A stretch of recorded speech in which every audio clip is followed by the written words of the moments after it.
G'day guys, welcome back. My name is Wildkard. As you can tell, I am not very happy with this performance by the Waratahs. What can I say? Let's go start with the positives before I go on to a rant. The big debut on Sifa Amon came onto the field, an absolute machine. Born and bred in Sydney, Australia.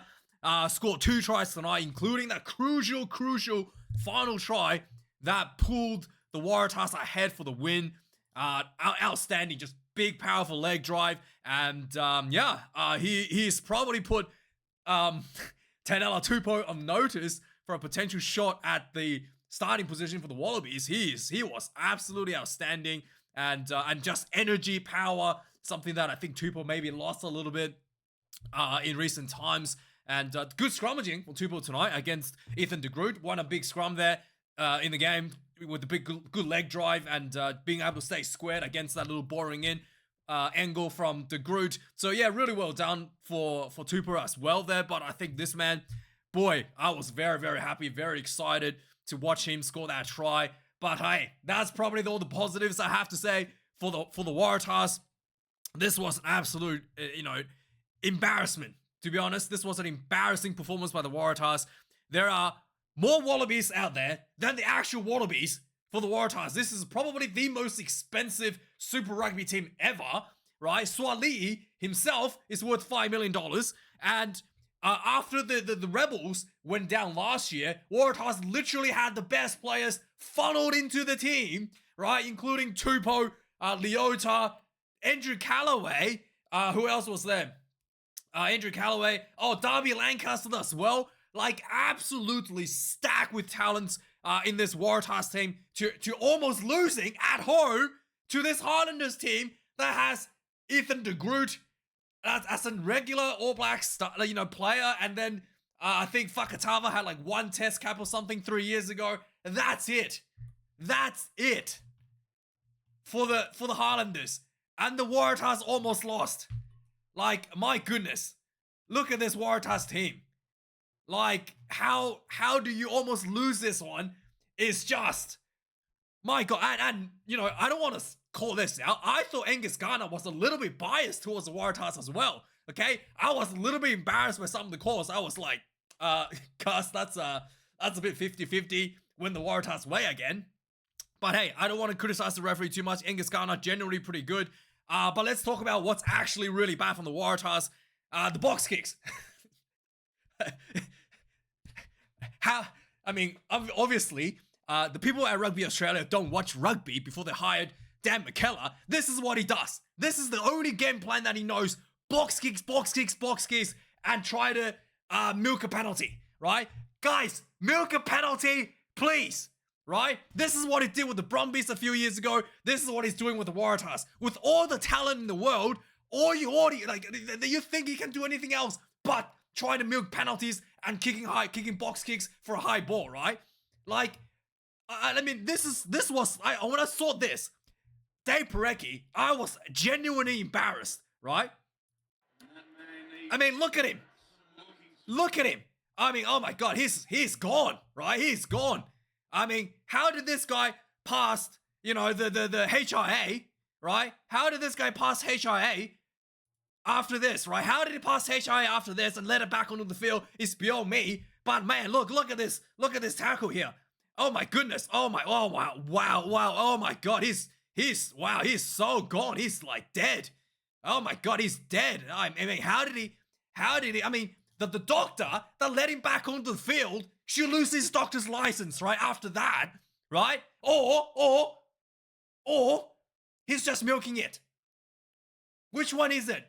Is the doctor not qualified? He should lose his license? Or is he just milking that? I was embarrassed when I saw this. Like, hardly a scrape. Sure, he did get, touched in the head. Technically, should be a yellow card. Maybe, right? Should it be a yellow card? Maybe. But my goodness, look at that. Look at the acting, man. Like, give this guy a trophy. How did the doctor let him back on the field? Like, yeah, there's a little scrape on the head there. Sure, he did make a head contact. Oh my God, he's dead. Take him to the hospital, please. How did he? Oh my God, look at that. His head almost bounced off the ground. That's how bad this was. My goodness. And how did he get back onto the field? how did the doctor allow him back onto the field is beyond anybody's understanding after that. And that's just one of the many instances out there. There was another one where Swali'i kicked the ball and he ran into the player into the air, deliberately charged himself into the player into the air, and Gus was like, "Yeah, that's a penalty. You blocked the goal kicker." But man, I don't, it's embarrassing. And also the same thing. Highlanders was leading. Had 2 yellow cards, by the way. Highlanders had to play with 14 players for like 20 minutes because of 2 yellow cards, and like literally, there was times where Waratahs was playing with the play in the bin, and they were still going for the penalties because Dan McKellar, let's milk some penalties and kick some goals, guys. Who cares if we play against 14, right? Let's just kick some goals and let's call it a day. Right, this is Watch Rugby Australia had the Wallabies head coach role to him after Joe Schmidt as well. My goodness, this was just embarrassing. It was absolutely embarrassing. Look at the talents out there, man. So the stupid penalty milking and box kicks aside, I thought the lineouts was pretty good. If they had done more of that, they probably would have scored more tries. The forward pack looked structured. They have some really good props and some good lineout moves. The new guy came on, Amon came on, scored a nice little lineout move into the corner. The lineouts were really good. The breakdown was a bit of a mess. The Highlanders turned the ball over multiple times. Tava Nawai was just, he's the center, right? And he was turning over the ball left and right at the rucks. It was actually really well done from him, and quite embarrassing for the Waratahs forwards there as well. I mean, hey, when you're box kicking the ball away every time, every second breakdown, why do you need to practice cleaning people out anyway, right? Like, why do you even bother with that, right? Also, Swali'i was on fullback. I thought he would have been much better at center, to be honest with you. His kicking game wasn't really there. I didn't see much of him from the kicking game. He was really good under the high ball, yes, but at center, he showed that acceleration of speed when he slotted himself into the back line, and he literally immediately opened up the defense, and then the Waratahs was in for a try, right? And I saw, there was reason why he was put at center for the Wallabies. I don't know why he was put at fullback, because Dan McKellar is his idea of Joseph Swali'i is the next season of Flower. I guess you have to put him at fullback, even though he was clearly much better at center and clearly not that great with the kicking game there. Needs a lot more work there in that regard. So, yeah, I don't know how this Wallabies team, Waratahs team, stacked with Wallabies, more Wallabies than the actual Wallabies, lose to, the Highlanders team with just Ethan de Groot and Fakatava play 1 game or 2 games for the All Blacks a few years ago. Yeah. Let's have a look at the match stats. It's atrocious. 5 tries apiece, 354 run meters for the Waratahs, 386 for the Highlanders.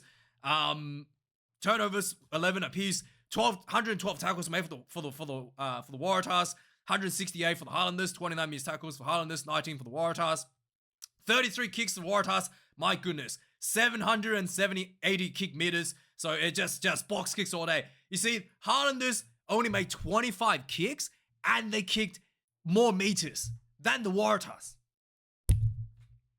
That shows you, right? That shows you what's kind of stupid kicking that the Waratahs were doing. It was just awful to watch. Just awful. Lineouts, 0 loss for the Waratahs. Like I said, the set piece was quite decent. 0 loss out of 17 for the Waratahs, 1 for the Highlanders, and 8 penalties as well. Really disciplined overall for the Waratahs. 2 yellow cards for the Highlanders. I thought the second one was a bit. The first one, shoulder to head, sure. The second one I thought was a bit tough. There was a line break for the Waratahs. Again, set up by Swali'i, and the defender went back, and I thought he looked like he released before he tried to scoop the ball up, but the Gardner said he didn't show a clear release and issued a yellow card. That was a cynical, play to kill the ball. But I thought that was a little bit harsh, to be fair. And there was also a ledge drop ball at the end. No one saw it, but it is what it is. It is what it is. I thought there was, I thought Gardner has missed a few calls that let's not go into. I thought it was, there was. Anyway, let's not get too too much into that. You can let me know your thoughts in the comments. So yeah, let's go through a quick recap of the game.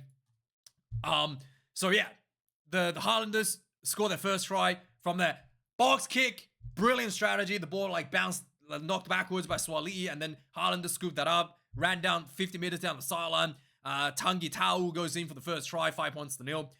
10 minutes for the Waratahs, finally get an opportunity inside the Highlanders, got a penalty. Let's take 3, guys. Let's kick 3. Yep, 3 points to 5 already. And then just box kicks all day, 26 minutes into the game. Highlanders, again, nice break, got a penalty, then went for a scrum, and they just pounded the try line. And eventually pick and go. Tava Nawai goes in for the second try for Highlanders. 12 points to 13. More box kicks. Yellow card, shoulder charge. And Waratahs went for a scrum out of that one for some reason. I don't know why they had a scrum from the penalty. Really messy breakdown, but eventually there was a lot of power parting over the try line. And Rob Leota goes in. 10 points to 12. There was 50-22 keep out for the Highlanders. 39 minutes. Just before halftime, the Waratahs, again, Swali'i, much better at outside center, cut through the Highlanders defense. Nice little passing field. The Highlanders, one of the Waratah players will tackle right in front of the goal line, and the Highlanders winger got sent off for cynical killing the ball at the breakdown. Like I said, I thought this was a bit tough call there. Yellow card, and Waratahs with the play in the bin.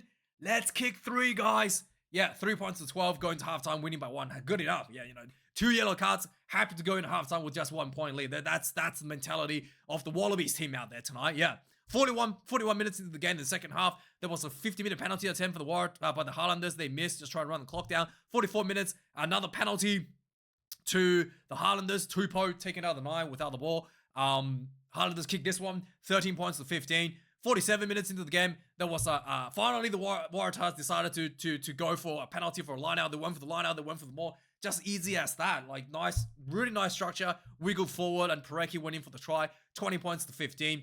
56 minutes into the game, Landers got a penalty for a no-arm tackle. They kicked the ball out for the line out. They went for the more. Just crash, pick and go. And then eventually, it was a bit of a mess over the try line. And this was, Lasaka went in for the try. It looked like it knocked on. The ball was a pile of a mess. Garner on the field said it was a try. Whatever, fair enough. 22 points to 20. 62 minutes in the game. Again, Swali'i slotted himself up center field. Just cut straight through the defense. Just bang. Little bit of goose step. Acceleration, punch through. And then he was tackled 1 meter short. A quick ball out to Max Jorgensen out on the wing. Try time, 25 points to 22. 64 minutes in the game. The Waratahs kicked the ball out on the full from inside their own half, and Highlanders went for a quick line out. Angus Garner was screaming, ball still alive, ball still alive. All the Waratahs team's players were sleeping. Just quick line out, ran straight through for the try. This was Tangi Tau again, 30 points to 29. 69 minutes into the game, there was a penalty for not releasing against the Waratahs. Highlanders missed that one.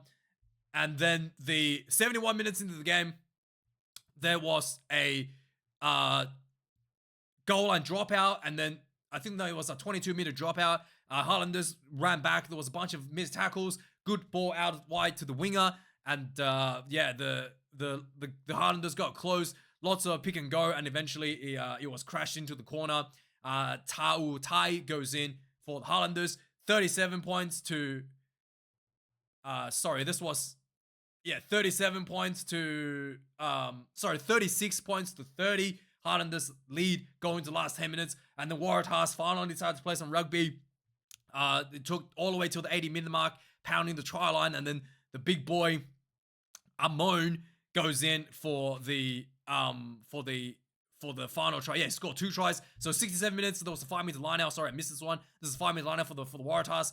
They faked the little dummy more. And then Amon got the ball. Popped to him, ran straight through the short side, the blind side, went into the try, and then finally the last minute play of the game, he got the Waratahs pounding before the try line, and then there was basically a pick and go by Amon right around the post, just sheer power, and got that done for the Waratahs. 37 points to 36, 1 point win, not impressed, and the Waratahs, I mean, damn it, Keller. I mean, he got fired from England, from Leicester Tigers. The Tigers had literally like the World Cup winning players from the South Africans. Like they had Andrew Pollard playing for them, and they didn't even. Yeah, they had a terrible season last year under McKellar. I don't know how they thought he would have been a great replacement coming to the Waratahs team. Yeah, it's really bit of a head scratcher there for Rugby Australia there. And yeah, anyway, thanks for watching, guys. Like, comment, subscribe, and I'll see you guys tomorrow for more reviews. Cheers.